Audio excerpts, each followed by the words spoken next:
Hey, what's up, guys? It's Andrew Olszentowski. I had my first NFL model bets starting in week 2. I went 3-1. I'm plus 1.83 units on the year currently. So let's get into the week 2 plays. New York Giants plus 5, minus 110. They lose by 3 in overtime to Dallas. They cover the plus 5. New Orleans plus 3. Had to lay a little extra juice on this. Did not like that. They lose, 26-21 to San Francisco. So, again, they couldn't get by the 49ers team without Brock Purdy starting for the Niners. Seattle plus 3.5, minus 104. Got it for reduced juice. There had to have been a lot of money on Pittsburgh because that game was at 3 all week. Got pushed to 3.5, plus 4 on some books. Didn't matter. My numbers liked Seattle.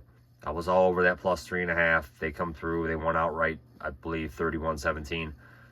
Then my last play of the week was on Atlanta plus 3. Got it for reduced juice at minus 105. They cash. They win outright against Minnesota in a game they won, I believe, 22-6. So again, just showing you guys my bet. My model is still in beta mode.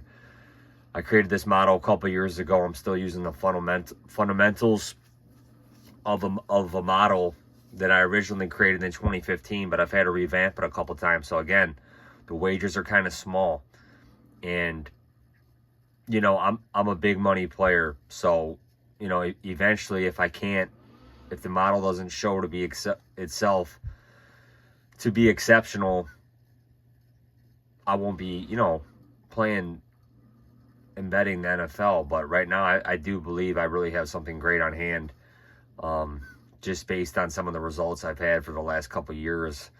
I had to tighten up the parameters this year compared to 2024. There was some slippage late in the year, and favorites covered at a massive rate last year that hadn't been seen since like 2005. And I bet underdogs on the spread. So again, Atlanta plus 3, minus 105. Let's get into it. You see some World Series futures that I have a few World Series futures. New Orleans plus 3, minus 117. Again, I had to lay that extra juice. I did not like that, but 3 is a key number, so I didn't want to go to 2, 2.5. I probably should have. Giants plus 5, minus 110. And then last but not least, Seattle plus 3.5, minus 104. So again, guys, a successful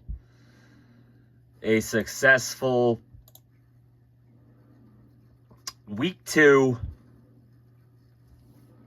betting recap. 3-1, plus 1.83 units.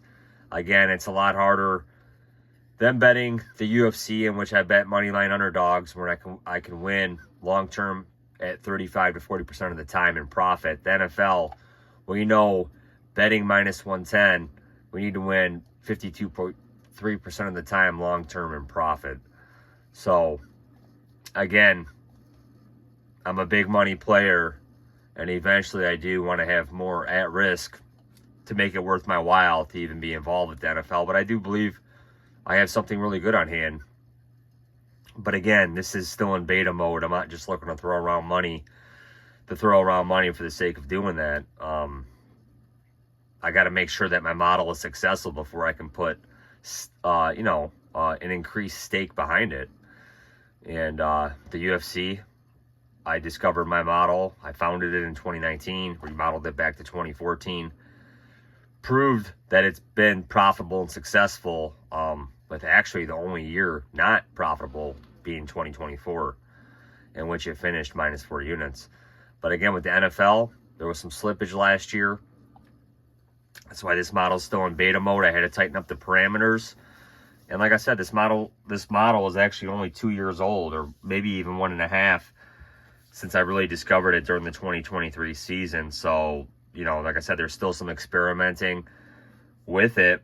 But I do believe that I do have what I need to be successful. So again, 3-1 on the week, going into week 3.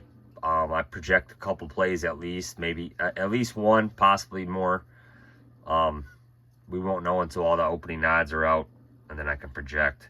But again, guys, 3-1, successful NFL Week 2 betting week for me.